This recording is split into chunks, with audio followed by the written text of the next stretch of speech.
Баршаңызға сәлем. Бүгін мен сіздермен қалада айран ұйытатын боламын. Және де ең бірінші сүтті газға қойып пісіріп аламыз. Піскен кезде бетіне қаймағы шығады. Және сүт жылған кезде банкке құйып, жартысын осылай кружкаға құйып аламын. Және де мына мен қолданайын деп тұрған айраным өте сұйық, сондықтан мен бұның тең жартысын қолдандым. 250 миллиграммын жақсылап кружкадағы сүтке араластырып аламын да банкадағы сүттің үстіне құямын. Қаймағын бөлек пиалаға салып алдым.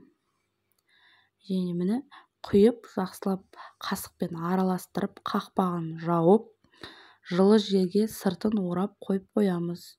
3-4 сағат, бәлкім 2 сағатта еуі мүмкін. Және де міне менің айраным дайын. Өте сондай сап-сары, әдемі.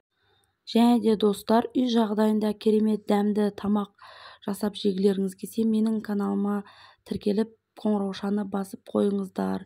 Үй жағдайында дәмді керемет тағам түрлерінің рецептілері шығады.